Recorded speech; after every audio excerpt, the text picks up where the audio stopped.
I am Brenton, 34, a guy who built an app development company from scratch after leaving my hometown 10 years ago.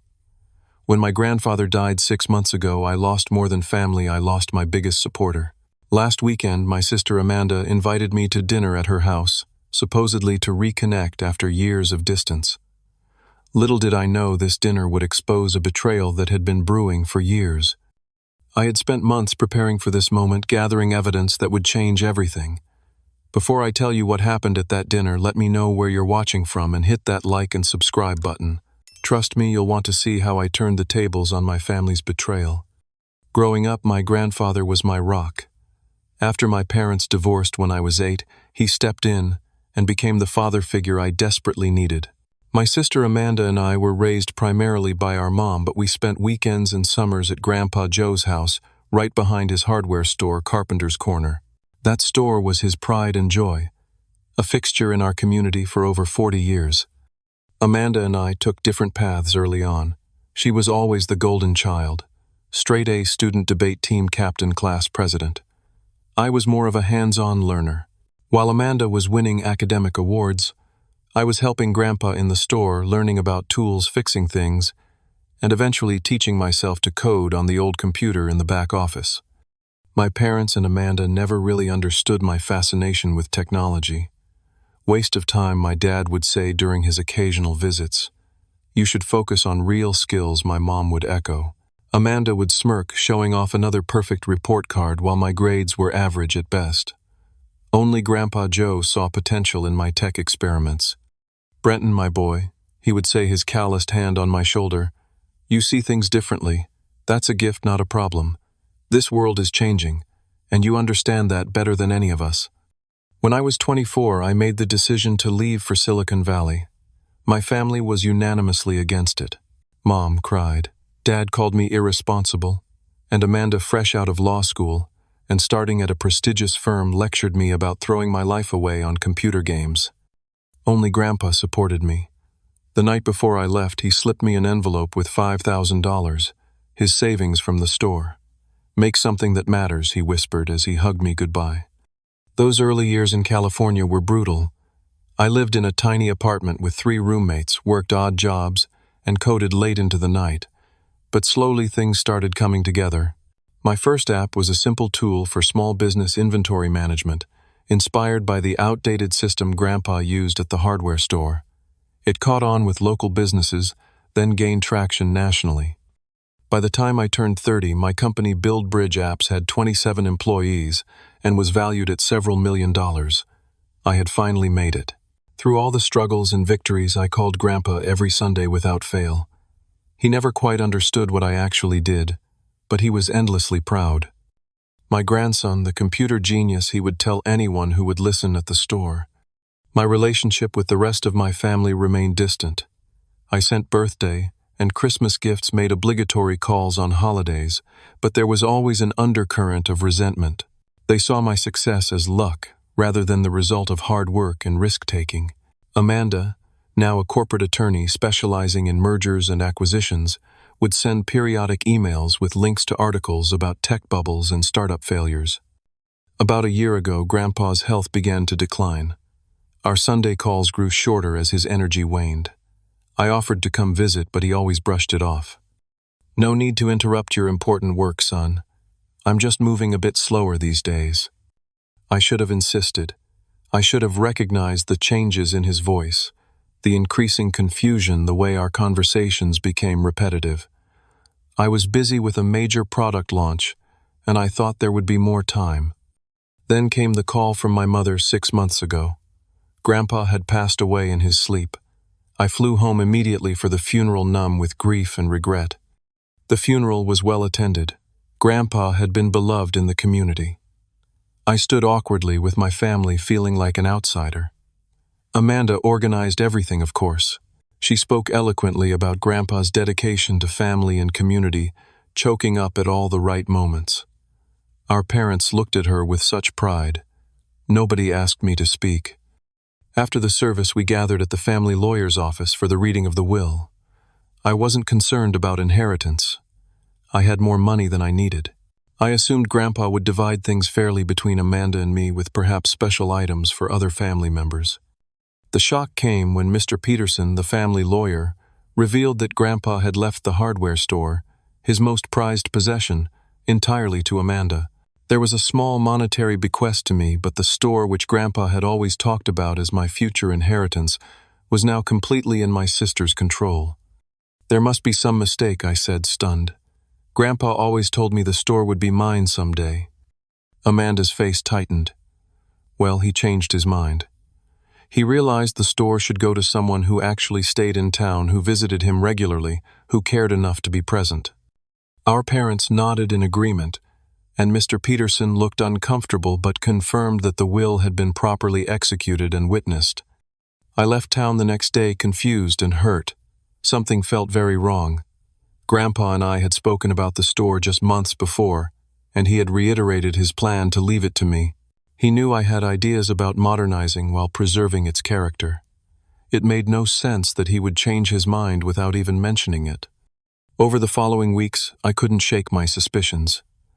I hired a private investigator to look into Grandpa's last months. What emerged was disturbing.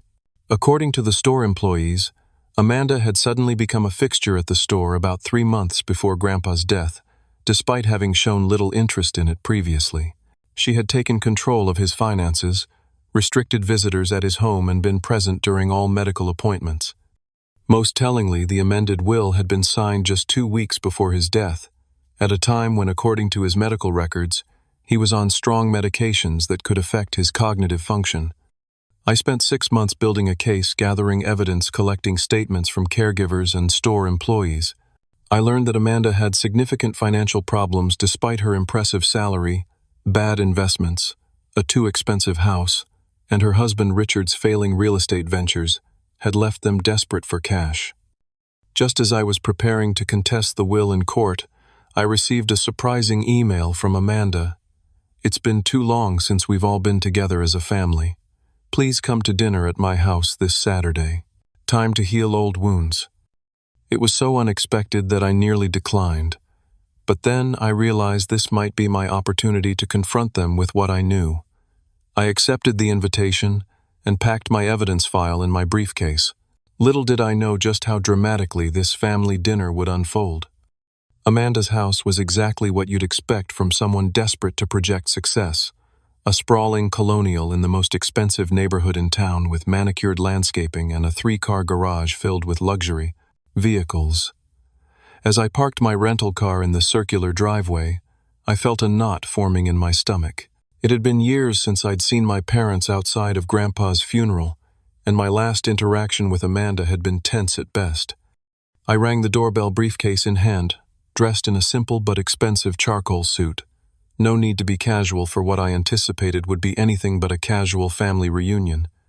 The door swung open to reveal Amanda Hare, perfectly styled, wearing a designer dress that probably cost more than most people's monthly salary. Her smile didn't reach her eyes. "Brenton, so glad you could make it." She air-kissed my cheek, the scent of expensive perfume overwhelming. "Everyone's in the living room." I followed her through the marble-floored entryway into a living room that looked like it had been staged for a luxury real estate listing. My parents sat stiffly on a white leather sofa, both looking older than I remembered. Mom had colored her gray hair since the funeral, and Dad had lost weight, his golf shirt hanging loosely on his frame. "Brenton." My father stood, extending a hand rather than offering a hug. "Good to see you." My mother remained seated but offered a tight smile. "You look well. California must agree with you." Before I could respond, a tall man with salt and pepper hair entered the room carrying a tray of drinks. Amanda's husband, Richard. I'd met him only a couple of times over the years, most recently at the funeral. He was a real estate developer with a reputation for flashy projects that often ran into financial or regulatory troubles. The prodigal tech genius returns. Richard handed me a glass of scotch without asking my preference. "How's the app business?" "Still convincing people to pay for things they don't need." I forced a smile, taking the drink but not sipping it. "BuildBridge is doing well, thanks. We focus on tools that help small businesses compete in the digital marketplace." Amanda clapped her hands together. "Let's not talk business right away. "Brenton, you remember our children, Taylor and Jordan? They're upstairs finishing homework. I've told them they can say hello quickly before going to their grandparents for the night." That was interesting. Shipping the kids off for what was supposed to be a family reconciliation dinner, it felt calculated, like Amanda was clearing the stage for whatever she had planned.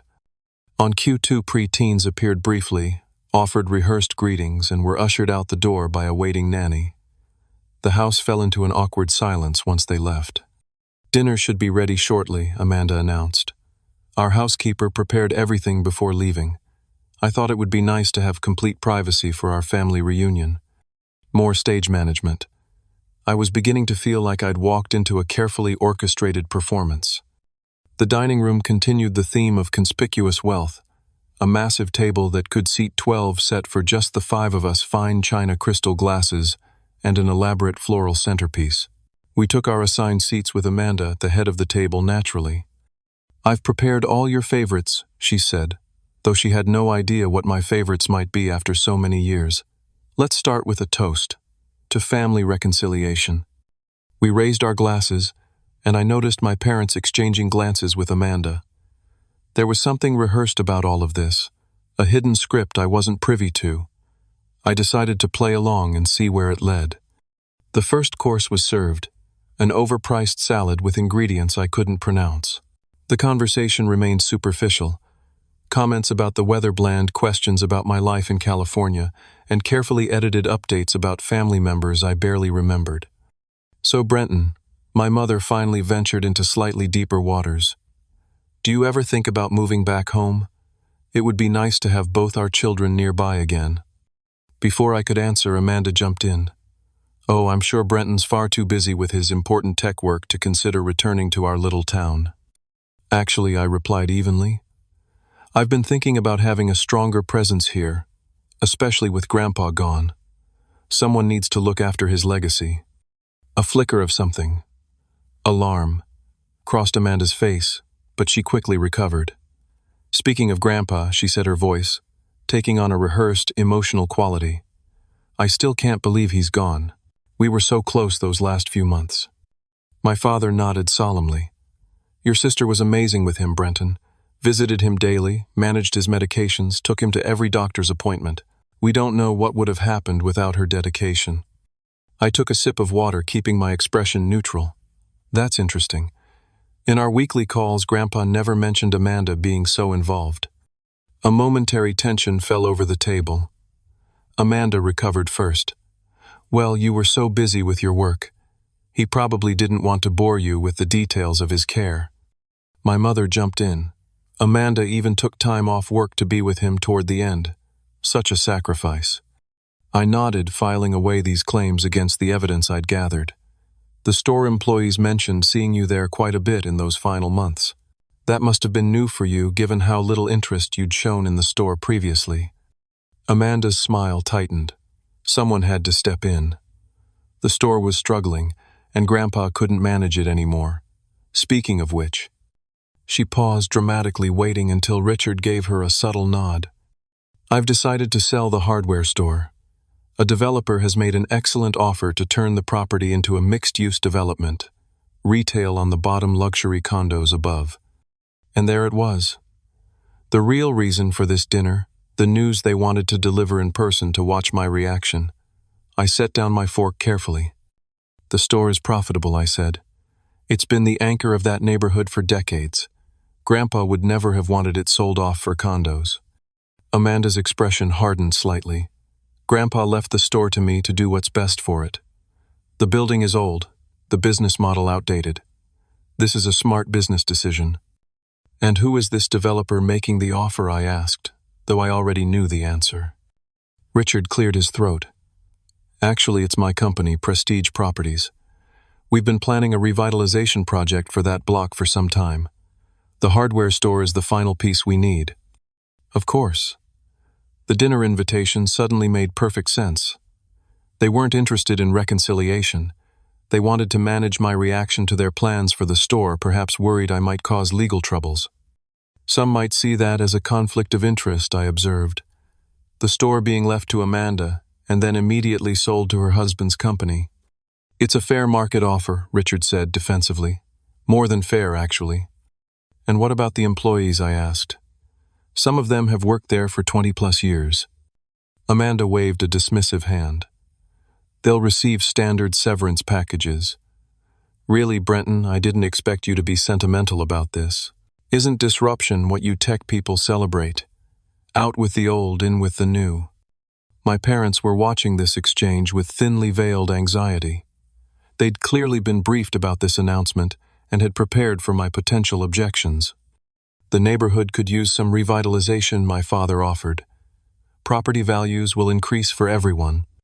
And the condos will bring younger people to the area, my mother added. It's what progress looks like.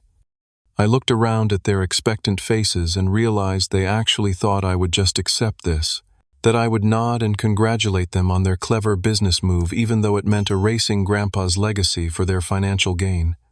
The main course arrived, some kind of roast that Amanda made a show of serving herself, playing the perfect hostess.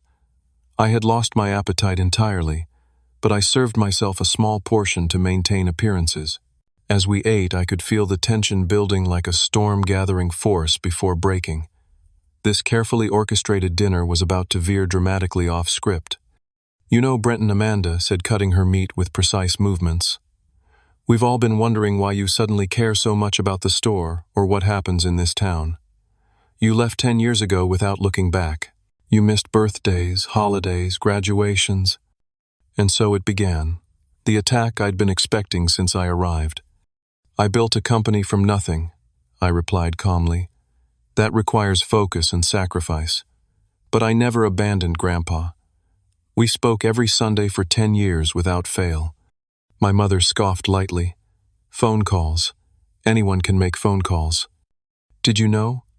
I asked, looking directly at her, that Grandpa kept a journal where he recorded all our conversations. He wrote down the projects I was working on, the advice he gave me, the milestones we celebrated together. This was clearly news to them. Amanda's fork paused halfway to her mouth. He never mentioned that, she said. There's a lot he apparently didn't mention, I replied. For instance, he never told me that you had suddenly taken such an interest in his care and the store. And from what I've gathered, you never told him about my success in California. Did you know he thought I was struggling financially all these years? My father shifted uncomfortably in his seat. We didn't want to bother him with details. I set down my silverware. I sent him birthday gifts every year, expensive ones. I offered to fly him out to California multiple times. I sent him brochures for the retirement community near my house where he could have his own cottage, but with medical care on site. All those offers mysteriously never reached him. Amanda's cheeks flushed slightly. He wasn't interested in moving to California. He belonged here with family who could see him in person. Family who spent years barely acknowledging his existence until they realized he was updating his will. I pulled out my phone and scrolled through my photos. Here's the Father's Day gift I sent him 2 years ago, a custom-made cabinet for his tool collection. He sent me this picture of it in his workshop. I showed them the photo of Grandpa smiling proudly next to the cabinet. Funny how none of you ever mentioned seeing it. Richard cleared his throat. Look, Brenton families are complicated. Maybe there were communication issues on both sides. But what matters now is moving forward productively. The hardware store represents a significant asset that Amanda has inherited, and she's making a sound business decision that benefits everyone. Everyone except the employees who lose their jobs, the neighborhood that loses a cornerstone business, and Grandpa who explicitly didn't want the store sold. I turned to Richard. By the way, how long has Prestige Properties been planning this development? The timing seems convenient. Richard's confident smile faltered slightly. We've been assembling properties in that area for several years. It's no secret. And when exactly did you approach Grandpa about selling the store to complete your project? Amanda interjected quickly. Grandpa wasn't interested in selling. He was stubborn about that store even when it made no financial sense to keep it. So you waited until he wasn't around to object anymore, I said quietly. The temperature in the room seemed to drop several degrees. My mother attempted to redirect the conversation. Brenton, I think you're being unfair. Your sister has always been responsible and practical. She's making a decision based on what makes financial sense, not on sentimentality. Is that what you call it? Practical, I asked. Because from where I'm sitting, it looks like a betrayal of everything Grandpa valued. He built that store from nothing. It supported this family for decades. He employed people from the community, some of whom have nowhere else to go. Amanda's face hardened. You have no right to judge my decisions. You weren't here. You didn't see his decline didn't help with his medications or doctor visits. You were living your glamorous California life, while I dealt with the hard reality of an aging grandparent. Is that what happened? I asked. Because according to the visiting nurse's logs, you rarely showed up until 3 months before he died, right around the time his lawyer mentioned he was updating his will. A tense silence fell over the table. My father was the first to break it. How would you know what the visiting nurse wrote? I've been doing my homework, I replied simply. Interesting timing, isn't it? Amanda suddenly becomes the devoted granddaughter, right when there's an inheritance at stake. Amanda slammed her hand on the table, making the silverware jump. I was there. Where were you? Playing with computers in California while I was managing his medications, his appointments, his finances.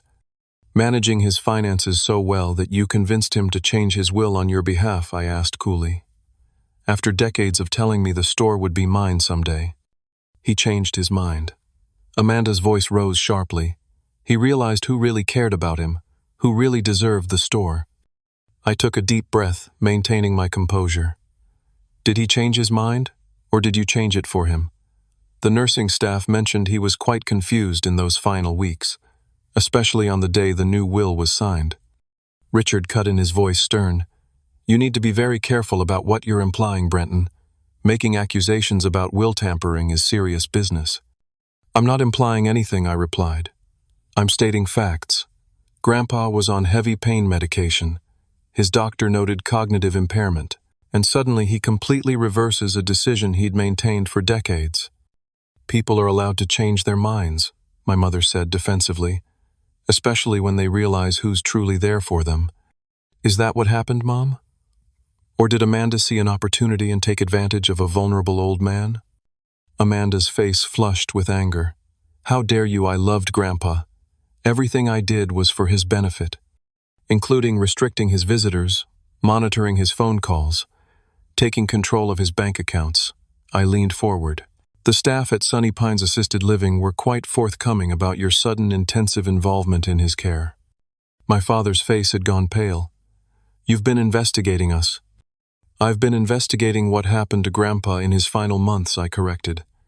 And what I found doesn't match the story you're telling. Richard attempted to regain control of the conversation. This is all very dramatic, Brenton, but ultimately irrelevant. The will is legal, it's been executed, and Amanda is now the rightful owner of the store. Whatever arrangements she chooses to make with my company are perfectly legitimate business transactions. Are they? I asked. Because my investigation turned up some interesting emails between you and city planning officials about that development. Emails from 8 months ago, when Grandpa was still alive and had no intention of selling. That mentioned the hardware store property as part of the development plan. Care to explain how you were so confident you'd acquire a property that wasn't for sale? Richard's confident demeanor cracked slightly. He exchanged a quick glance with Amanda before responding. Preliminary planning always considers multiple scenarios and property configurations. It's standard practice in development. Is it also standard practice to date the preliminary drawings for construction before you own the property? I pressed. Because the plans I've seen for Prestige Corner, interesting choice to rename the location, by the way, are dated 2 months before Grandpa died. The room fell silent again. Amanda's hand trembled slightly as she reached for her wine glass. My parents looked increasingly uncomfortable, exchanging worried glances. You've been busy, Amanda, finally said, her voice cold, conducting your little investigation from afar while we've been here dealing with real life. This is exactly why Grandpa changed his mind about you. You think your tech money gives you the right to swoop in and question decisions made by people who were actually present. I think the truth gives me that right, I replied evenly. And I think Grandpa deserved better than to have his wishes manipulated when he was at his most vulnerable. The dessert plates arrived, an elaborate chocolate creation that nobody touched. The facade of a pleasant family dinner had completely collapsed, revealing the ugliness beneath. As we sat in tense silence, I could see the growing realization in their eyes that I knew far more than they had anticipated. This wasn't going according to their script at all, and Amanda's carefully controlled expression was beginning to crack with each passing moment. Amanda pushed her untouched dessert away, her composure visibly crumbling. The perfect hostess act was gone, replaced by raw emotion that had been simmering beneath the surface all evening. "You always thought you were special, didn't you?" she said, her voice low and dangerous. "Grandpa's favorite. The creative one. The one with potential. Do you have any idea what that was like for me? To work so hard to do everything right and still hear him talk about you constantly?" I stayed silent, letting her continue. This was the real Amanda emerging, the one behind the polished corporate attorney facade. I was valedictorian, full scholarship to an Ivy League school, law review, partnership track at 30. But none of that impressed him like your little computer games. Her voice dripped with resentment. Every time I visited, it was "Brenton called with a new idea," or "Look what Brenton sent me," or "Brenton's company got mentioned in some tech magazine." "I never competed with you, Amanda," I said quietly. "Grandpa was proud of both of us in different ways." Bullshit.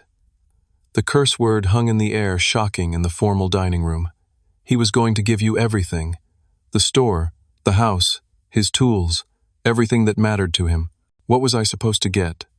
A pat on the head for being a good granddaughter. My father attempted to intervene. "Amanda, maybe this isn't the best." "No," she cut him off. "He needs to hear this.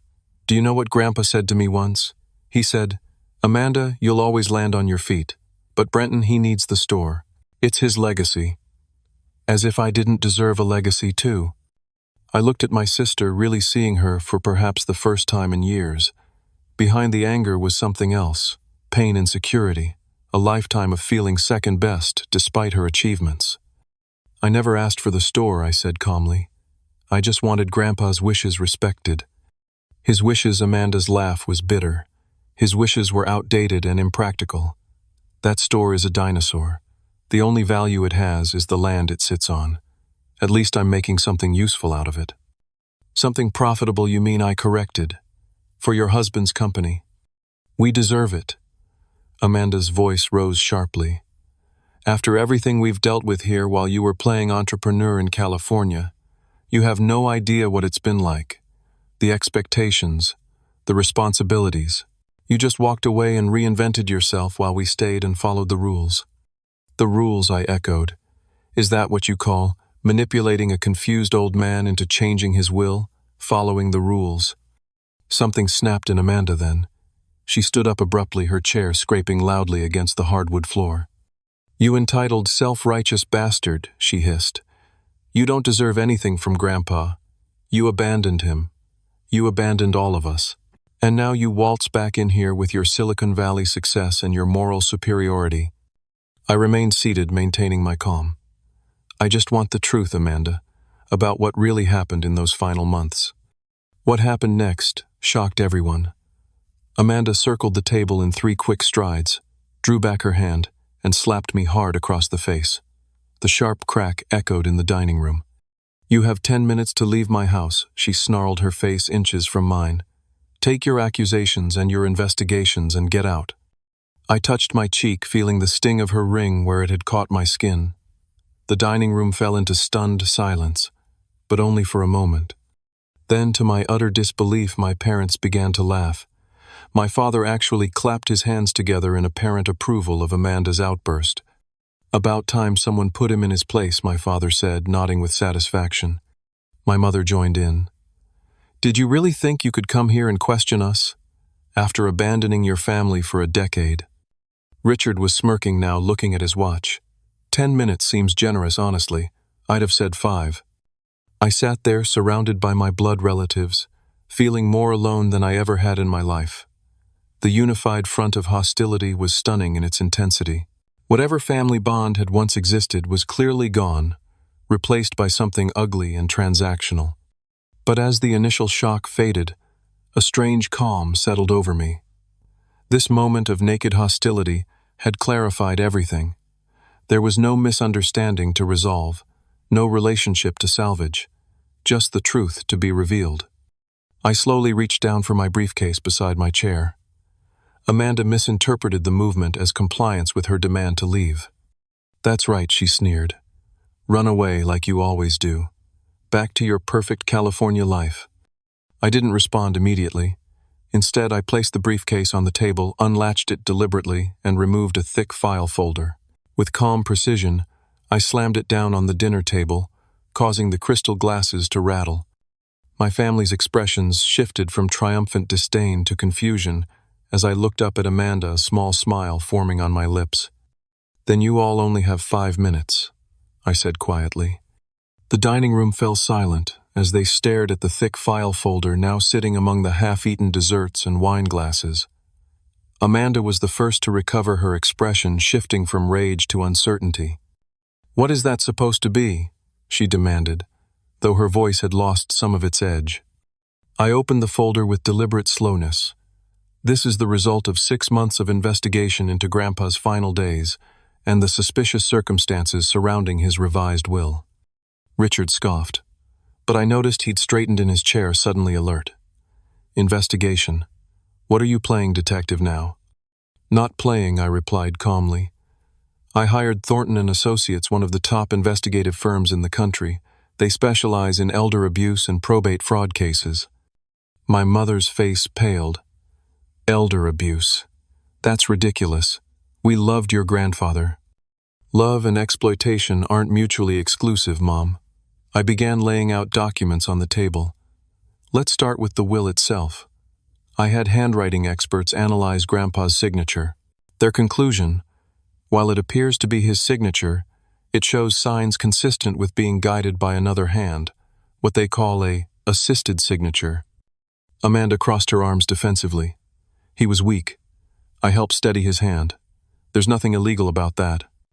"Interesting you knew exactly what I was referring to," I noted. "But let's continue. Here are the medical records from the 2 weeks prior to the will signing." I spread out several pages of hospital records, highlighting key sections. Grandpa was on a significant dose of morphine for pain, along with other medications known to cause confusion and cognitive impairment. His nurses documented increasing confusion, noting specifically that he often confused present-day events with memories from decades ago. My father leaned forward, attempting to gather the papers. "This is private medical information. You have no right." I pulled the documents back. Actually, as his grandson and someone with legitimate concerns about elder exploitation, I do have rights, especially when pursuing a legal case. Richard's attorney instincts kicked in. "Legal case? You're bluffing." "Am I?" I pulled out another document. This is a sworn statement from Marie Jenkins' grandpa's primary nurse. She testifies that on the day the will was signed, Grandpa was particularly confused, believing at times that he was back in his 30s. She also notes that Amanda instructed her not to administer his morning cognitive medication, supposedly to let him rest, but coincidentally timed exactly with the lawyer's visit. Amanda's face had lost all color. That's not what happened." "No. Then how do you explain this?" I produced another document. "This is security camera footage from Sunny Pines, showing you entering and exiting Grandpa's room multiple times on the day the will was signed. The timestamps are interesting. You arrived 2 hours before the lawyer left, shortly after he arrived, then returned again after he departed." Richard placed a restraining hand on Amanda's arm as she started to speak. "Careful," he warned her quietly. I continued relentlessly. "I also have statements from 3 of Grandpa's friends who were suddenly unable to visit him in those final months. According to them, you claimed he was too tired for visitors or sleeping whenever they came by. Strangely, this started immediately after his first mention of updating his will." My mother's hands were trembling. "This is just circumstantial. You can't prove anything." "Perhaps this will help then." I produced a small digital recorder. Grandpa was old-fashioned in many ways, but he embraced technology when it was useful. Including this voice recorder, I gave him 3 years ago to record his thoughts and memories for a family history project. I pressed play, and Grandpa's familiar voice filled the dining room. April 3rd. Amanda visited again today. Third time this week, which is unusual. She brought up the store again, saying I should consider planning for its future. When I mentioned my long-standing arrangement to leave it to Brenton, she got quite upset. Said he'd probably sell it immediately since he lives in California now. That's not the Brenton I know. He loves that store almost as much as I do. He's got all these ideas for updating the inventory system and adding an online store. Smart boy, my Brenton. I stopped the recording and looked at their shocked faces. There are several more entries like this documenting Amanda's increasing pressure about the will and the store, including one from just days before the new will was signed, where he sounds confused about why he's being asked to change his plans for the store. Richard had gone completely still, his legal mind clearly calculating the implications. Amanda looked on the verge of tears, not from remorse, I suspected, but from seeing her carefully constructed plan disintegrating. But wait, there's more. I continued, pulling out another document. This is particularly interesting.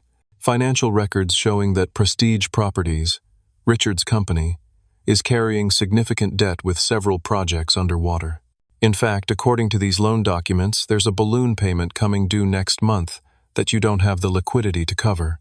Without a cash infusion from, say, selling a valuable commercial property, Prestige would likely face bankruptcy. Richard's face contorted with anger. Those are confidential business records. How did you get those? Legally, I assure you. Public Records requests court filings, standard financial intelligence gathering. I turned back to Amanda. So it seems both of you had a powerful financial motive to ensure the store came to you rather than me. My parents sat in stunned silence, their earlier bravado completely evaporated. And speaking of financial motives, I continued, let's talk about the development plans themselves. I pulled out architectural drawings. These plans, dated 2 months before Grandpa died, clearly show the hardware store property as part of the Prestige Corner development. Care to explain how you were so confident you'd acquire a property that wasn't for sale and that Grandpa had repeatedly refused to sell? Amanda's lawyer instincts finally kicked in. This is all circumstantial.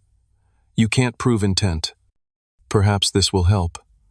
I produced a final document, an email printout. This is an email from Richard to your company's project manager dated 3 months before Grandpa died. It reads, and I quote, Amanda says the old man is finally weakening on the store issue. Once we get control of the property, we can move forward with Phase 2 as planned. Keep the drawings ready. Richard's face went from red to ashen. That's taken out of context. Is it? Because the context seems pretty clear from where I'm sitting. I began gathering the documents back into the folder. I've submitted all of this evidence to the district attorney's office. They're particularly interested in the elder abuse and fraud aspects. The DA mentioned that financial elder abuse cases are a priority for them right now. Amanda finally found her voice. You're bluffing. You wouldn't do this to your own family. I looked at her steadily. You stopped being family to me the moment you took advantage of a confused, dying old man who trusted you. You betrayed not just me, but everything Grandpa stood for. Honesty, integrity, community. I closed the folder with a soft but final click. The investigation is already underway. I received confirmation yesterday that they're proceeding with the case. Expect official contact tomorrow morning. The silence in the dining room was absolute. In the space of 15 minutes, their world had completely changed. The smug certainty was gone, replaced by the dawning realization that actions have consequences, consequences that were now bearing down on them with the full force of the law. Amanda lunged across the table, desperately reaching for the file. Give me that you have no right. I calmly pulled the folder out of her reach, tucking it back into my briefcase. Everything in this file has already been submitted to the authorities and my attorneys. This is just my personal copy. Richard stood up, attempting to regain his composure and take control of the situation. Look, Brenton, there's clearly been a misunderstanding. Perhaps we've all been a bit hasty. A misunderstanding. I raised an eyebrow. You conspired to manipulate a dying man, forged documents, and attempted to steal his legacy. That's not a misunderstanding. That's criminal behavior. My father finally found his voice. Son, maybe we can work something out. Family should handle things privately. Like you handled Grandpa's final days privately, I shook my head. It's far too late for that. Amanda's desperation was growing visibly. Her perfectly composed image had completely shattered, revealing the panic beneath. You don't understand our situation. We've had financial setbacks. Richard's development deals fell through. We needed this. So you decided to steal from Grandpa, to betray his trust. I kept my voice calm despite my anger. There were 1,000 other options.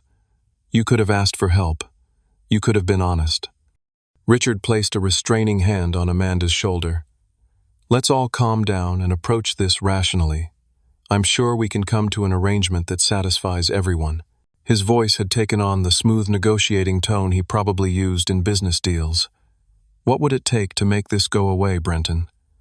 A share of the property, a consulting role in the development. I looked at him with disbelief. You still don't get it. This isn't a negotiation. The DA has the evidence.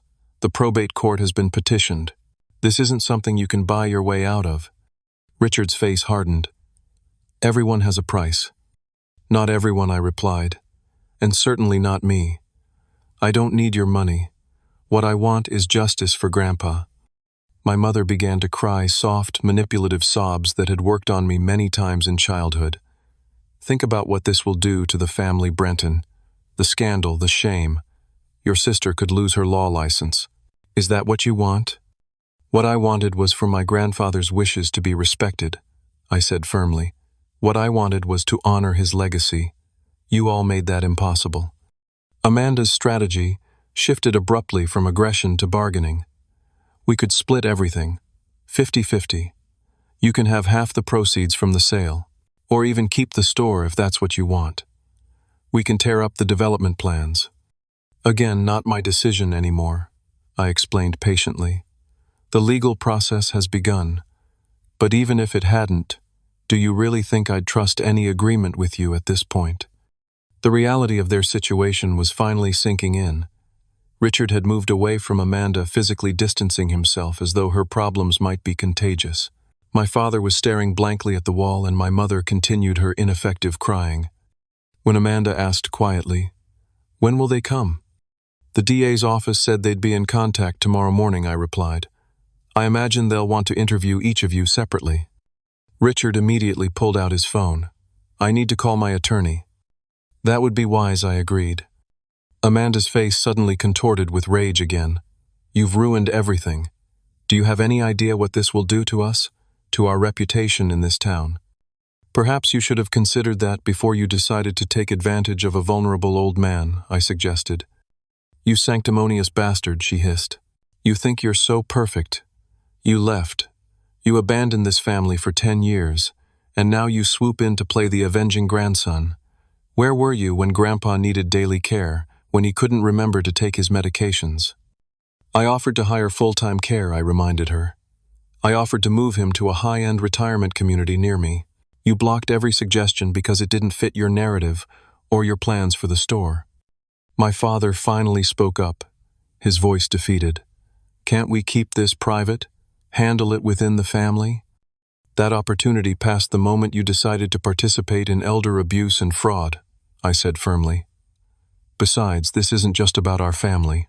It's about the store employees who would lose their livelihoods, the community that would lose a cornerstone business, and most importantly, about Grandpa's wishes." Amanda made one last desperate attempt. "The media will have a field day with this. Prominent attorney charged with elder abuse. Is that what you want? Your own sister humiliated publicly." "What I want doesn't matter anymore," I replied. "The evidence has been submitted. The process has begun. You'll have your day in court to defend yourselves, but I wouldn't count on sympathy from a jury when they hear how you treated your own grandfather." The fight seemed to drain out of Amanda all at once. She sank back into her chair, suddenly looking much older. "It wasn't supposed to be like this," she whispered. "We just needed a solution." The debts kept piling up. The house, the cars, the kids' private schools. We were drowning. For the first time that evening, I felt a flicker of pity for my sister. Not enough to change course, but enough to recognize the desperate circumstances that had driven her actions, if not excuse them. Richard, meanwhile, had moved completely into self-preservation mode. I need to make it clear that I was not directly involved in any decisions regarding the will he announced to the room. My involvement was strictly limited to the potential property development after acquisition. Amanda's head snapped up, betrayal written across her face. Richard. He wouldn't meet her eyes. I'm just stating the facts, Amanda. I wasn't present during any meetings with your grandfather about his will. The speed with which he was distancing himself from his wife was breathtaking. My parents, too, were looking increasingly uncomfortable, as though calculating their own potential liability. You all might want to get your stories straight before tomorrow, I suggested, standing and picking up my briefcase. The DA mentioned they're particularly interested in who knew what and when. That set off a new wave of panicked glances between them. The unified front they had presented earlier had completely dissolved, replaced by individual self-interest. I buttoned my suit jacket and prepared to leave. There was nothing more to be said or done here. The legal process would take its course now. I'd say it's been a pleasure, but we all know better, I said, moving toward the door. I suggest you all call your attorneys tonight. You're going to need them. As I walked out of the dining room, nobody tried to stop me. The only sound was Richard's urgent whisper to someone on his phone and my mother's quiet sobbing. The elaborate family dinner meant to manage and intimidate me had become the moment their carefully constructed deception fell apart. The weeks following that dramatic dinner were a whirlwind of legal proceedings, community reaction, and personal reflection. As I had warned, the district attorney moved quickly, interviewing all parties involved and filing formal charges against Amanda for elder abuse, fraud, and undue influence. Richard wasn't charged directly with the will tampering, but faced separate investigations into unethical business practices related to the planned development. The community reaction was swift and unified. Grandpa had been beloved in our town, and as word spread about what had happened, support for preserving his legacy grew. A Save Carpenter's Corner campaign sprouted organically, with longtime customers sharing stories about how Grandpa had helped them over the decades, extending credit during hard times, teaching young homeowners how to make basic repairs, donating supplies to community projects. Amanda's reputation collapsed virtually overnight. The law firm where she was on track for partnership placed her on indefinite leave pending the outcome of the criminal case. Their statement emphasized their zero-tolerance policy for ethical violations, a clear attempt to distance themselves from the scandal. Richard filed for divorce within 2 weeks, a transparent attempt to protect his assets and salvage what remained of his business reputation. His company, Prestige Properties, lost several investors and had projects put on hold as clients reconsidered their associations. My parents retreated from public view, embarrassed by their complicity. They made several attempts to contact me, leaving voicemails that evolved from angry accusations to tearful apologies as the full scope of evidence against Amanda became public. I wasn't ready to speak with them yet, perhaps not for a very long time. The probate court moved with surprising efficiency, likely influenced by the criminal investigation. The fraudulent will was invalidated, and Grandpa's previous will was reinstated, the one that left the hardware store to me, just as he had always intended. Taking possession of Carpenter's Corner was a bittersweet moment. As I unlocked the front door with my own key for the first time, I was flooded with memories of working alongside Grandpa, learning from him, being shaped by his values and work ethic.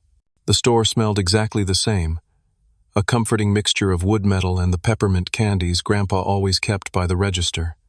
My first act as owner was to gather the employees, many of whom had worked there for decades, and assure them their jobs were secure. Not only secure, but we would be expanding, implementing many of the modernization ideas Grandpa and I had discussed over the years. An online store to complement the brick-and-mortar business, an expanded workshop area for classes and demonstrations, a tool lending library for community members who couldn't afford to purchase expensive equipment for one-time projects. Grandpa always said this store was built to serve the community, not just to make a profit. I told them at that first meeting, that's not changing. If anything, we're doubling down on that mission. The relief and gratitude on their faces was worth more than any financial success, These people had been Grandpa's extended family, and now they were becoming mine as well. Healing from the betrayal of my blood relatives took longer. There were nights I lay awake replaying that dinner, seeing again the naked hostility on their faces, hearing Amanda's cruel words, and the shocking sound of my parents' laughter after she slapped me. Family is supposed to be your foundation, your safety net. Having that illusion shattered so completely left wounds that wouldn't heal quickly or easily. But as the months passed, I found new connections forming. The store employees and their families invited me to barbecues and holiday gatherings. Longtime customers stopped by just to chat, sharing stories about Grandpa I'd never heard. I found myself building a chosen family, one based on shared values and genuine affection rather than mere DNA. The criminal case against Amanda was eventually resolved through a plea agreement. She avoided jail time, but received probation community service and was disbarred. The last I heard, she had moved out of state, attempting to rebuild her life away from the scandal. Richard's company declared bankruptcy, and he too left town, reputation in tatters. My parents made repeated attempts at reconciliation, but I maintained my distance. Perhaps someday I would be ready to hear their explanations, their apologies. But not yet. Some betrayals cut too deep for quick forgiveness. As for me, I found an unexpected peace in splitting my time between California and my hometown. I maintained my tech company but shifted to a more balanced approach to work and life. The hardware store thrived under the blend of traditional service and modern business practices. Grandpa would have loved seeing his old customers alongside young homeowners taking DIY classes or using the new design software to plan their projects. The greatest lesson from this painful chapter wasn't about business success or even justice being served. It was about the true meaning of family and legacy. Grandpa understood something my parents and sister never grasped, that a legacy isn't just about property or money. It's about values, about how you treat people, about the impact you have on your community. In the end, standing up for what's right, even against your own blood relatives, can be the hardest and most necessary thing you'll ever do. True family is defined by love, respect, and shared values, not merely by genetics. Sometimes you have to lose what you thought was family to find your real one. I often think about that dinner, that moment when Amanda slapped me and delivered her ultimatum, expecting me to crumble. Instead, it became the moment I found my strength and purpose. Sometimes the greatest gifts come disguised as painful moments of truth. Have you ever had to stand up against family for what's right? I'd love to hear your stories in the comments below. If this resonated with you, please hit that like button and subscribe to hear more stories about finding strength in difficult moments. And if you know someone struggling with family betrayal or difficult decisions, share this with them. Sometimes knowing others have walked similar paths can be incredibly healing. Thank you for listening to my story. Remember, the family you choose can be stronger than the family you're born into.